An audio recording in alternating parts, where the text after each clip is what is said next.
Here we are, deep in season 10 of the In Our Tribe podcast. Thank you so much for listening. Thank you so much for tuning in. Thank you so much for your kind and wonderful comments. We never expected to do this thing for more than 10 episodes. And at the end of season 10, we would have reached our 100th episode. And it is wild to say that because that was not by intention. It was just having fun and just being surrounded by great people and being able to be with special guests like the one we have today. Today with you, I have Wendy Aguilar, and Wendy is the media and communication specialist for the Office of the Chief Sacramento Fire Department. What a cool job, man. That sounds so cool. It is pretty amazing. Yeah. It's my job and I love it.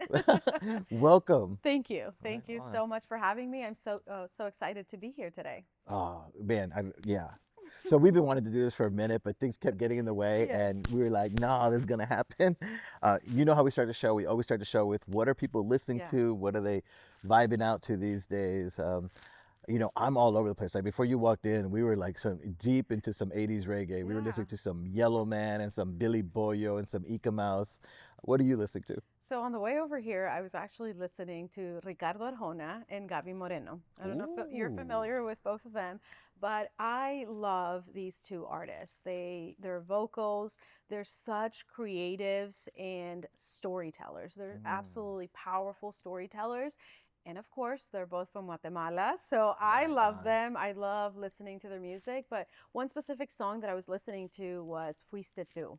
And it's kind of like a love hate relationship that's going on that fuiste tú. I never told you that we were going to be in this relationship. Ooh. You kind of made it up in your mind is it's what the song is talking about. Ooh. But what I love about that song is that the whole video was filmed in Guatemala.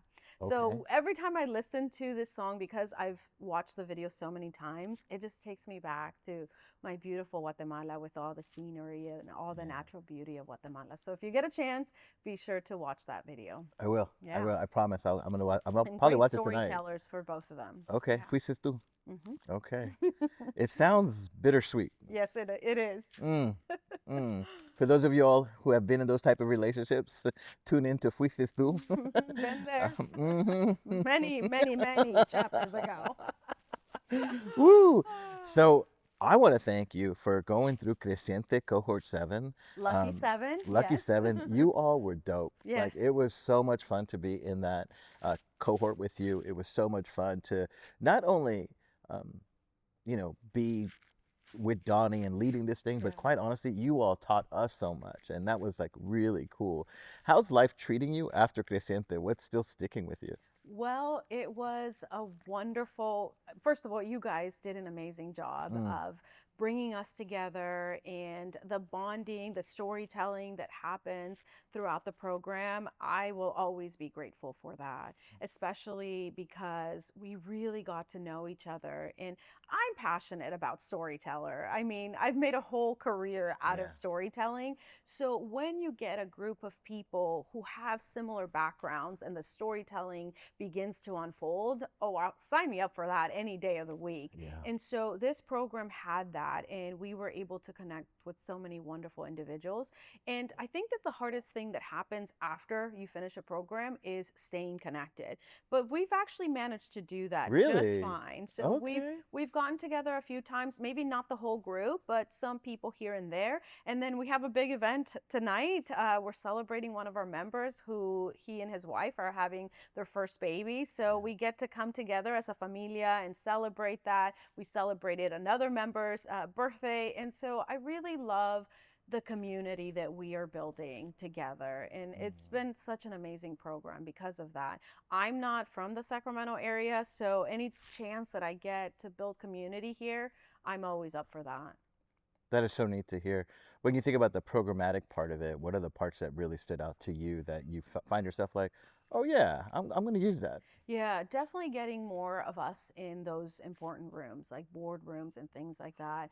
I never really realized that there wasn't many of us in those boardrooms being part of organizations and having a seat at the table, having something to say or a Hmm. vote, and how important that was. So I signed up to be on a board for the Frontline First.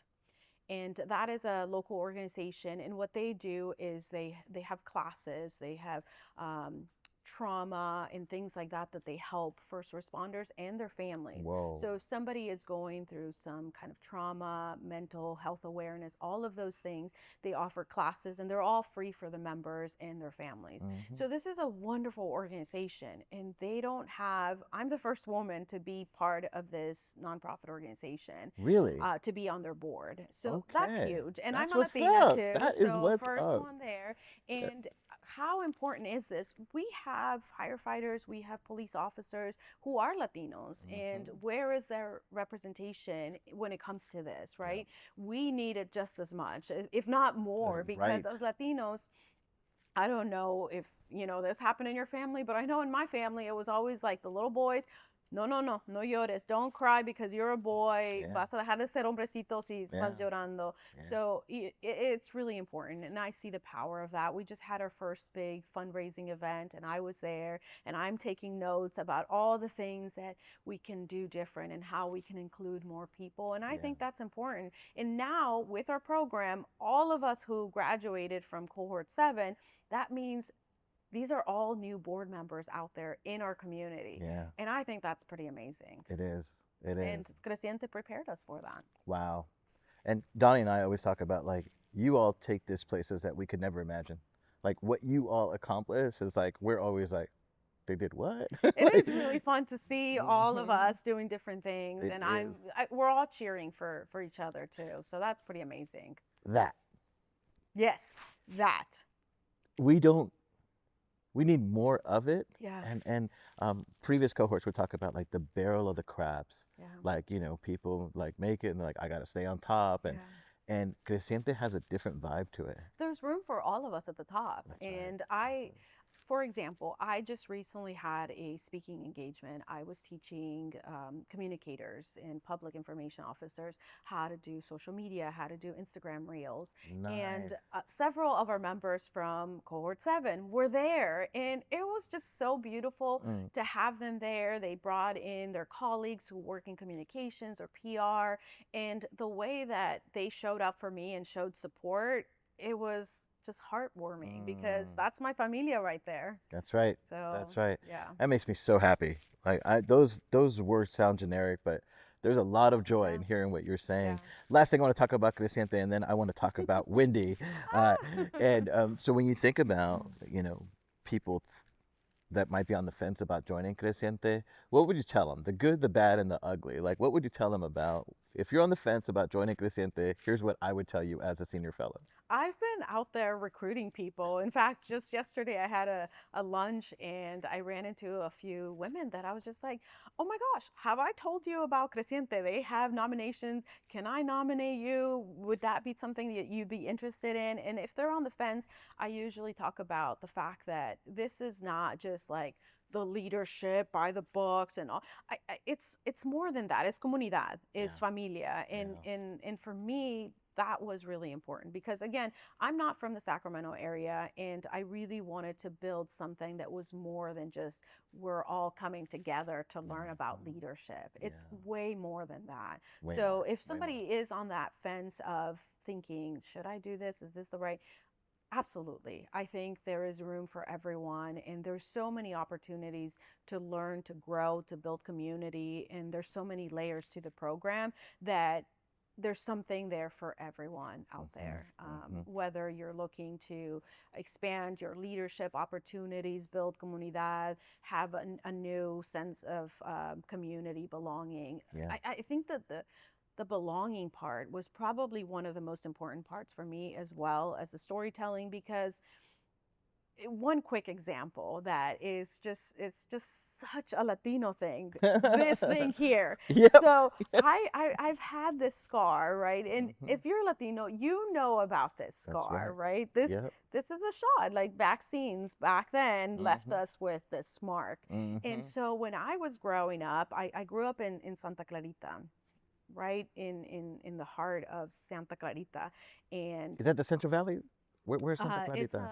northern LA County. Oh, yes. Yes, Okay. Gotcha. yes. Gotcha. So it's that area, and not a lot of Latinos at that time. And so when people would see this, they would often ask me, "What is that? Where did you get that? Why do you have that?" And it just kind of became something that I was really ashamed of because Wow. at one point somebody said, "Is that a cigarette burn?" And I thought, well, first of all, I'm a kid. I don't like how would why? And Mm-hmm. so I was always ashamed of it and I would always cover it up and it was something that I never really wanted to talk about. But then fast forward to finding my comunidad and my familia here with Creciente, and Carla, one of the members of cohort 7, on the very first day comes up to me and she's like, "Look at that. I have one, a matching." And it was Yeah. something so powerful. Mm-hmm. And on the outside, it might just seem like something so small and it to someone else who doesn't have this, who doesn't know everything that this means, Right. Right. it may not mean anything, but to me, it meant so much Meant so because I much. felt seen. Yep. I felt part of some group of people who we all understood each other. We all knew how hard it's been for Mm. us to get to the places that we are in 100. today. So we've probably made it to some big rooms, right? But then we're like, okay, what do we do now? I grew Mm-hmm. up with my parents telling me that don't worry about it. Don't ask any questions. Don't ask for more money. Just be grateful that you have a job. Mm. And Mm. Creciente teaches us about negotiations and the importance of questioning things, of Yeah. asking for more money or a bigger title. All of these things are there for us too, but we just never knew. And 100. so that was I can talk for days about the impact of this program and the people in everything. But just if you're thinking about it, just do it. There it You is. won't regret it. There it is. Just do it, and you have your opportunity coming up in Yeah. July. Nominations are open now. That's all I want to say about Creciente and the Creciente family. Um, Wendy, I remember when we were sharing our stories, I never forget your story. I never forget what you shared about being in Guatemala and things that I was just like, that is so powerful that this young woman who used to wonder how the people were getting inside the TV is now been on TV Yeah. and been on some incredible stages. Yeah. And I would love for you to share that story. Like, tell us a little bit about your childhood in Guatemala and the decisions that were made and the opportunities that happened Yeah. that you ended up here in the United States. Yeah, well, first, I'm going to start off with a disclaimer that I might not be able to keep it all together because I am a Latina after all, and I'm emotional. And so, yeah, I shared with you all, and I think a lot of people know now that I was born in Guatemala, and I was born in a very small village. We didn't have running water, electricity, and there was one television set in the whole village, and it was this tiny little box and it was powered by a car battery. So my tia Lola would go to El Pueblo every week or every 2 weeks, charge that, come back, and we would all get together in the evening and watch TV. Wow. And I looked at that thing and I thought, how do they get in there? How did the people get in there? And like, how do they make them so tiny in there? And I would look behind the television and I would try to figure out the how. Yeah. And just as a kid, you're curious. And I would Mhm. tell my mom that one day I was going to get inside that television somehow. That's I so had wild. no idea how I was going to do that, but that was a dream that I had, that I wanted to get inside that television set. And obviously, I had no clue how or if that was even Hmm. possible. Hmm. But as a child, you could dream big, right? All the Like time. all the Yeah. time. And Yeah. that's exactly what I did. So obviously, we were very poor. My older brother actually passed away before I was even born, and Oh, honestly, it's the lack of money, information, and access to resources to medical care. 100. He would have been here if my parents had those things, I'm and sorry. it's just absolutely heartbreaking to think about the fact that I have a brother that I never even got a chance to meet. Mm. And so that was hard for my family. And when I was little, my family had to come to the conclusion that living in Guatemala was not was just not going to cut it, that something needed to change. And so my dad was the first one to set sail and go on that road, on that journey to search for a better life. And he and one of my uncles, first ones to come to the US. So he comes to Los Mm. Angeles, Mm-hmm. and he starts working at a car wash. And the idea is he's going to work at the car wash, send money back, and eventually move back. And we're all going to live happily ever after. But I don't know if you've ever heard of anyone working at a car wash who made enough money in 1 or 2 years that can support a family for the Right. rest of their lives. Right. It's Right. not going to work. Yeah. And so he came back a few times and then he left again. And at some point, my mom said, well, maybe if the two of us are there and we work really hard, then we can make it and then come back, bring all that money and support our kids and put them through school. So that was mom's bright idea that she was going to come. But Mm.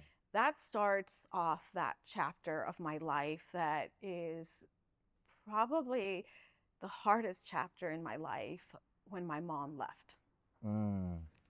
I was 5 years old and my brother was 3 years old. And if that was hard for me, I can't imagine how hard it was for my mom, Sure. knowing that she was headed on this journey of not knowing if or when she was going to make it to the US. Or when she was going to be able to see her kids again. And like many immigrants out there, they Yep. always say, un año, 2 años y mucho, I'm going to be back in my country in Yep. no time. But that's easier said than done. And so my mom left. The last thing I remember is saying, take care of your brother. You know, all you have is each other. And so, Mm. oh, that Yeah. that was hard. That was hard. It doesn't get easier to talk about it. There's many years that I didn't talk about it because it was just so heartbreaking to talk about that chapter of my mom leaving. And now my brother and I were on our own.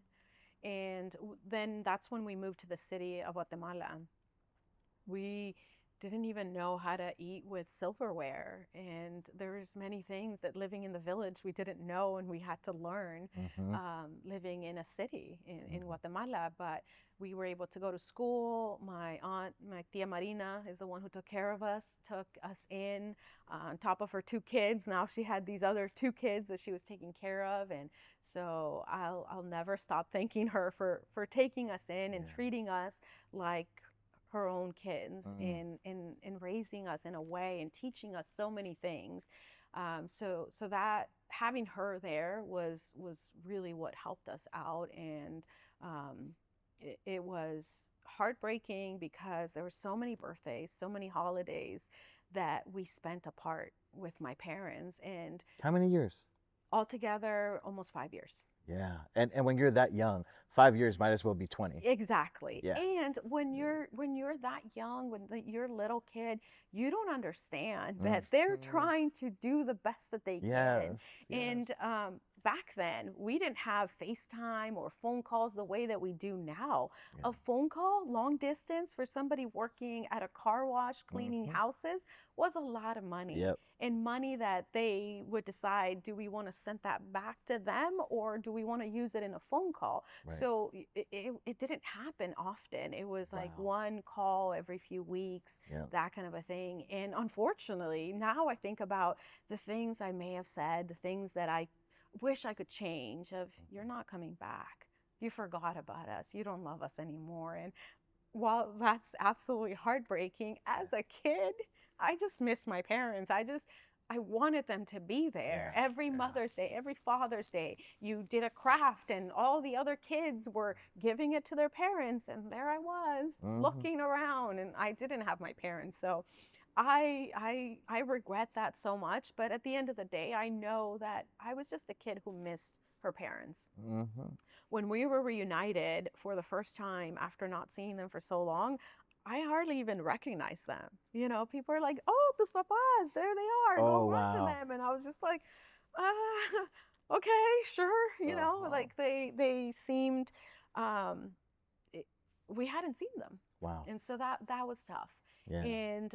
And so at that time they say, we're going to be living together now and it's going to be great. And we're like, oh, wonderful. You're moving back to Guatemala. And they're like, Nope.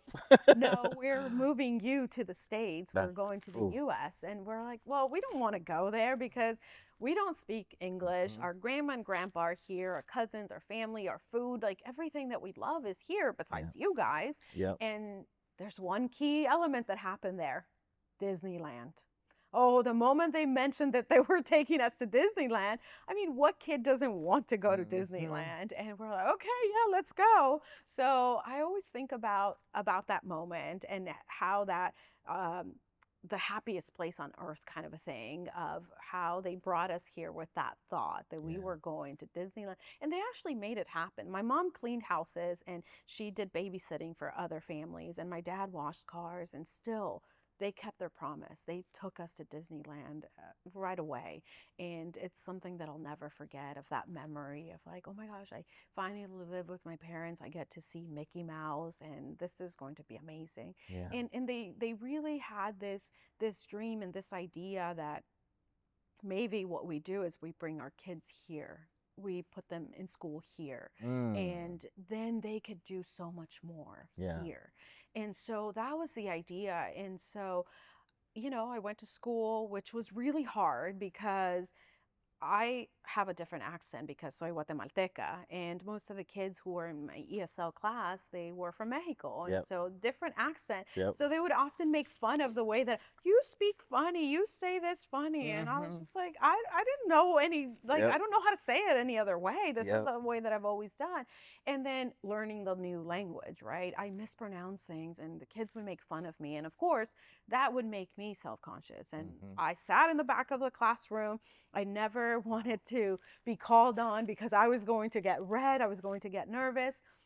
And so I became a really shy kid, that never wanted to be in front of a Do classroom. you know And how wild that is for me to hear right now? yes, Do you know when how I I'm tell like, what? people that when I was growing up in Yeah. school, I was shy. I didn't want to talk in front of class.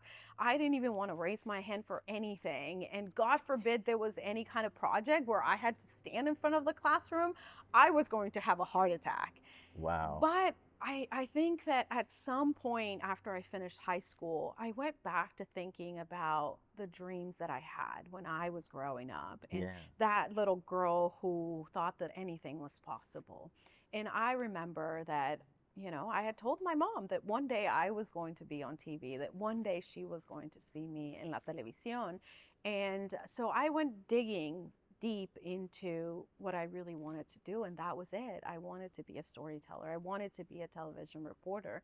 And so that's when I decided to chase that dream. And first of all, no one in my family had ever been to higher education. Mhm. I was Mhm. going to be the first one to go to college. When we were in Los Angeles, and I don't know if you've ever driven on the 405 on the way to LAX, you Yeah. see the Univision building there. Yeah. Yeah. Every time I would point to it, I'm going to work there one day. You're going to see me on TV there. And my mom would ask, well, Wow. how are you going to get there? And I had no idea. And so I would say, well, I'll start cleaning the building because that's the only job that I had ever seen all the other women in my family doing. So that's how I figured I start. And eventually I moved my way up. I had no idea you went to school and did these Yeah. things, and neither did my mom. So navigating the college process was really hard. I I bet. didn't have any sense of direction of where to go or how to do this, but somehow I did it. Mhm. And I became the first one in my family to get a college degree.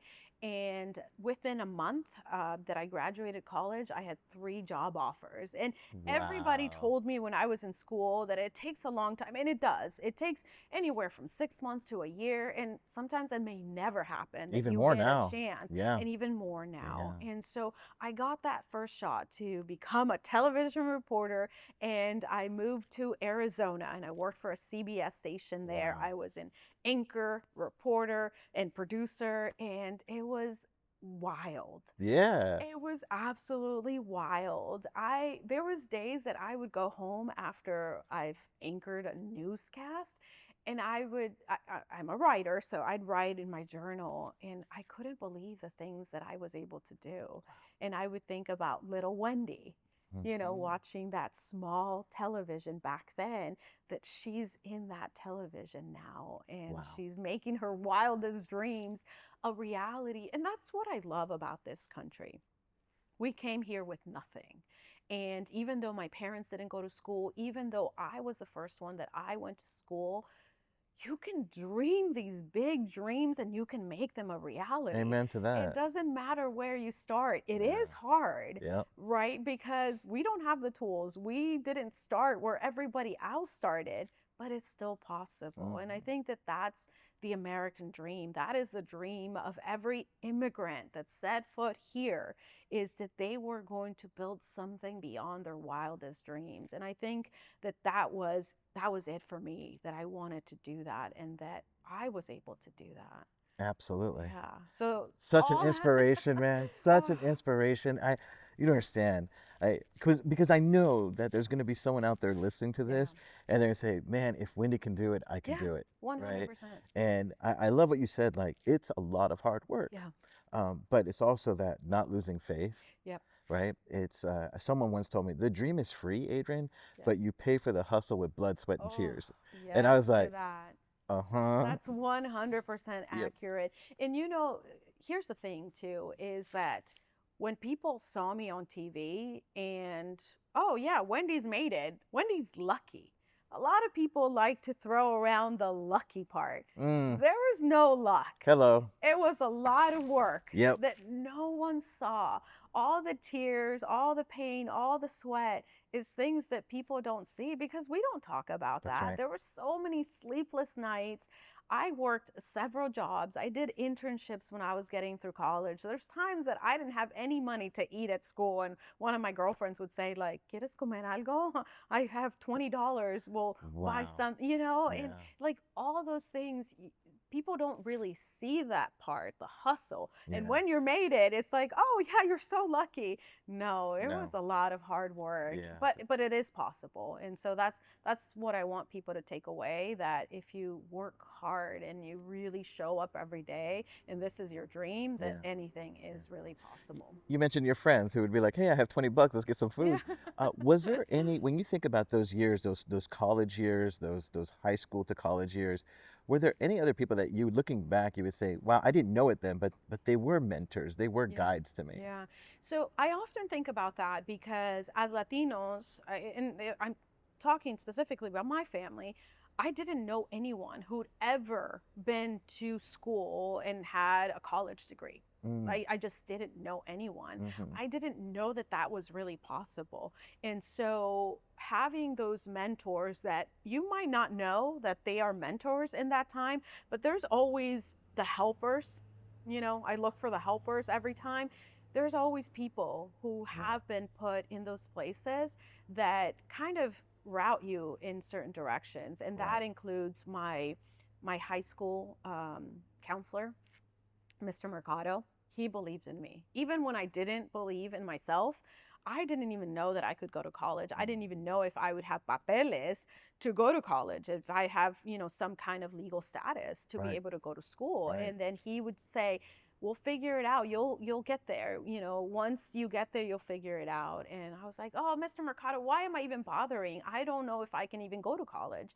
But he believed that I could. So that was one. And then throughout college, professors and people that came along and said, "Yes, you can do it. Yes, Mm. you will do it." There were so many times that I wanted to give up. I failed classes in the beginning of my college career. I was in such a low level of English and math that I had to start from the very bottom. Wow. And I failed classes and I learned my lesson, and then I would have to retake those classes. And there were so many times Mm. that it was just so much easier to give up. And Mm. I had friends who started with me that Damn. was the point where they were like, "Okay, exit left. I'm not going to do this anymore." Yes. But somehow, some way, Wendy kept going and kept going. Wow. Um, but if I really think about one person that I'm grateful for and thankful for as a mentor, as a person who really saw me, was Stephen Chacon. I met him when I was working at an Italian restaurant as a server while getting through college, and I was trying so hard to get an internship. But in LA, getting an internship at a television station is Yeah. like a miracle. So many things have to line up. Yep.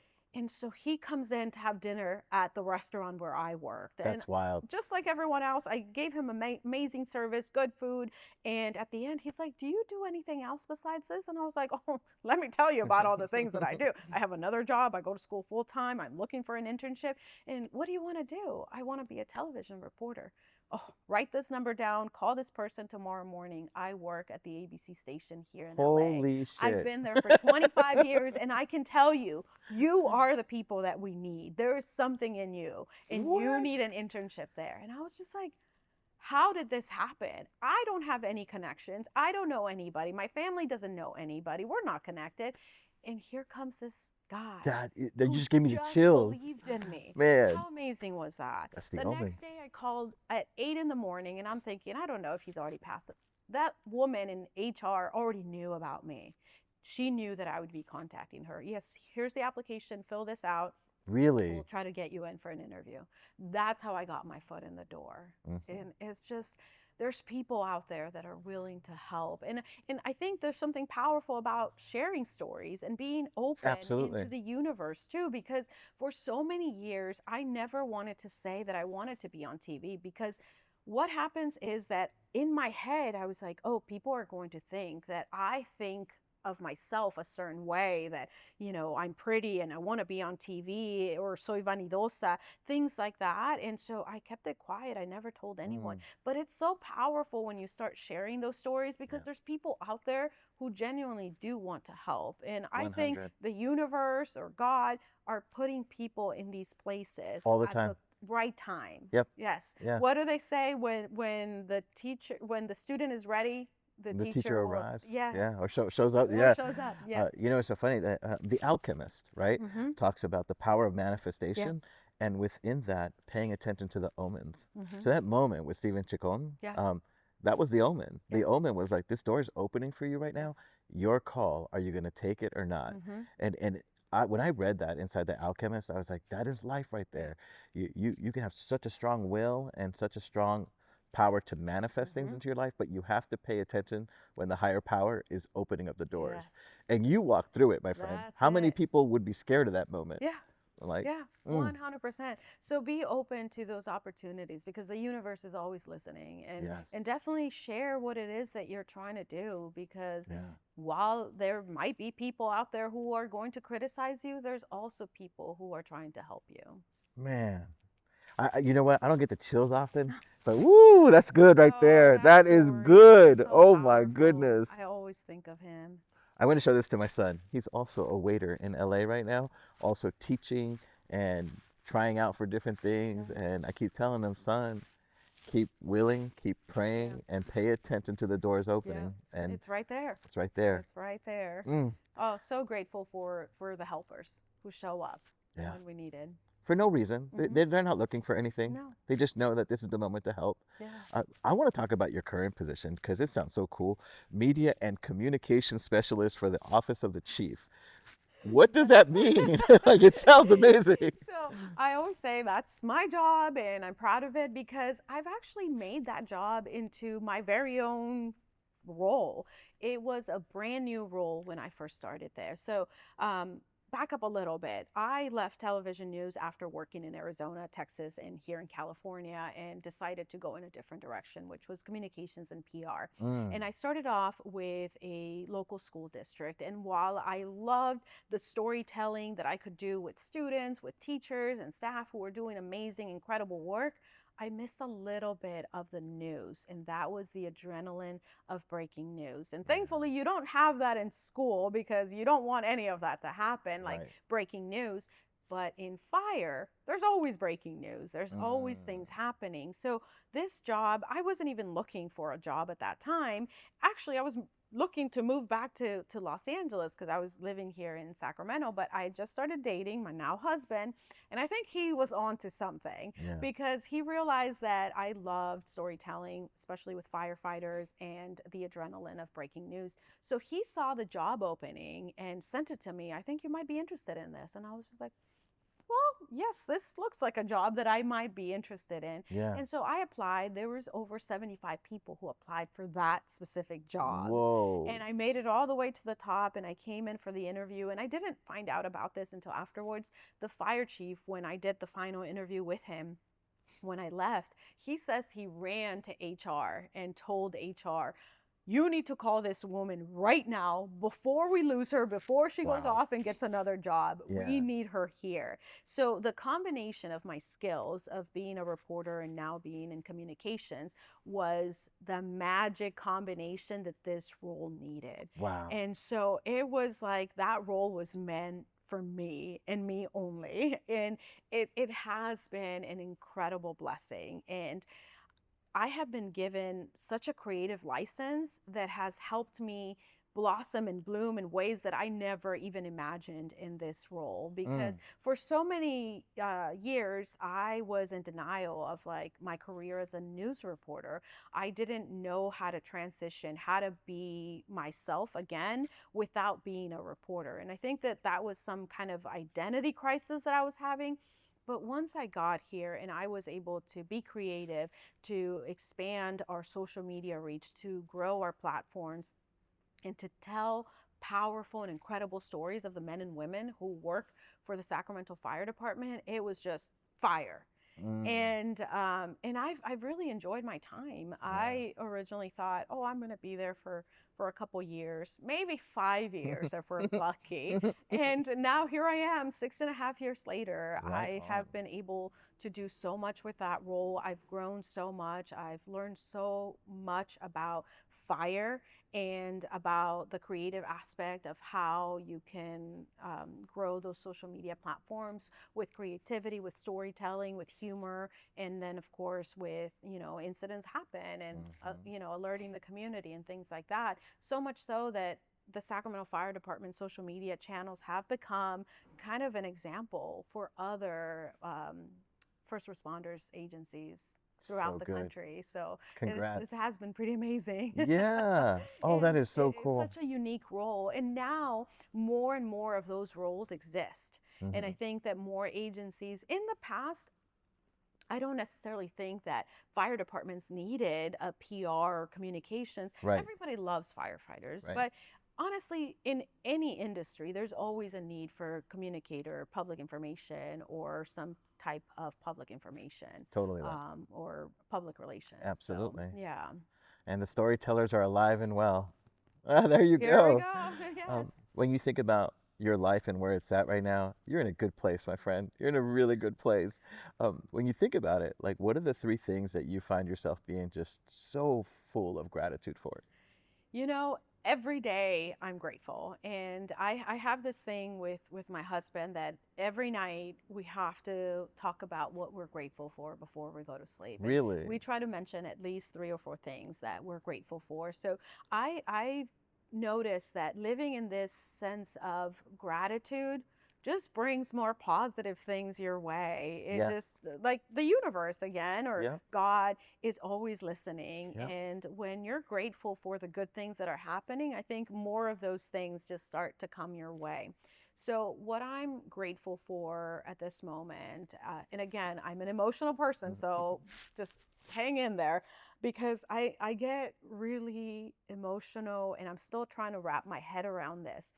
My honeymoon that I just went on is uh, is hard to wrap my head around this one. When I was little in Guatemala, in our small village, I used to look up at the sky and I would see airplanes up there, but I never knew anybody who had ever been on an airplane. Mm. Like, who are those people? What are they doing? Where are they going? Mm-hmm. Never in my wildest dream imagining that I could be going somewhere and traveling and Mm-hmm. arguably going to some of the most beautiful cities Mm. in the world. So I just went to Paris, Venice, and Florence. Wow. And let me tell you, these cities have been on a vision board for many years as a grown up of like, someday I'll go to Paris. And that someday seems like a placeholder Mhm. somewhere in a future world. Like it's Yeah. never really going to happen. And gosh, when I saw the Eiffel Tower for the first time, Mm. and I thought about everything that has happened to get me to that point. It wasn't just the flight getting there, No. it wasn't just that. There were so many moments, so many decisions, so many crossroads that led me to that point. Yes. And whenever I'm able to travel, it just brings me so much gratitude because it's something little Wendy, never knew was possible.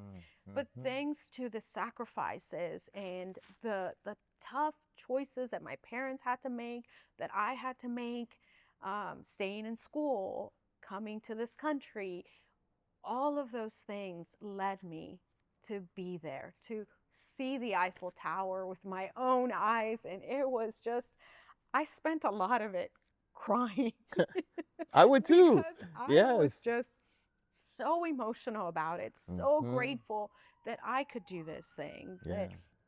That again, you can come from anywhere in this world, and given the right opportunities and being present and fighting and being hungry for these things, and it is possible. Mm. So I'm still trying to process all of this, that I've been able to do these things. And then of course there's the beauty of Europe, of being in the Duomo, of seeing the art, of partaking in all the food and Yeah. drinks and Yeah. coffee and all of those things. But at the end of it, for me, there's just so much gratitude Totally. of where life has taken me. Wow. And to have my husband as well, who planned this whole honeymoon, was just Points, incredible. husband. That's a good call Yes. right there. Since I planned the wedding, he was responsible for planning the honeymoon. So, he's definitely a person that I'm grateful for, because this is my family here in Yeah. Sacramento, and love him to pieces. So I have so much gratitude for him, for my family, of course.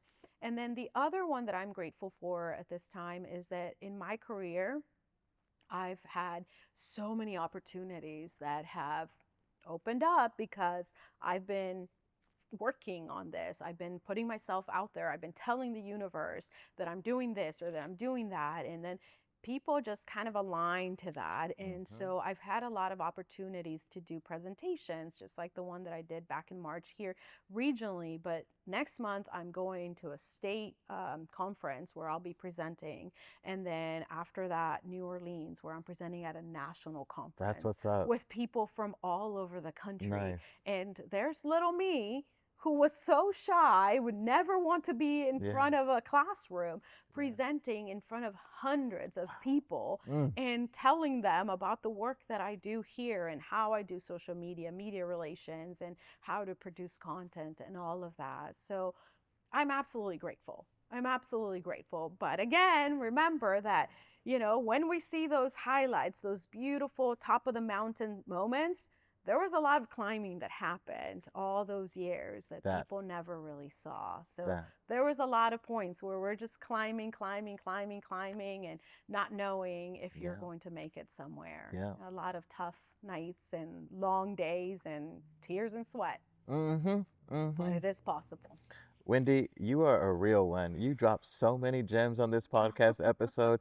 Thank you, because I do know that there's going to be the 12-year-old, the 22-year-old listening to this and saying, I needed to hear what Wendy said. And I will tell you that for this guy, age undisclosed, I needed to hear this message today. I needed to hear your Thank story you. today. Thank you. Thank you so much, my friend. Muchas gracias. Thank you for having me. And to anyone out there, anything is possible. Go after it and don't let anyone tell you that you can't do it.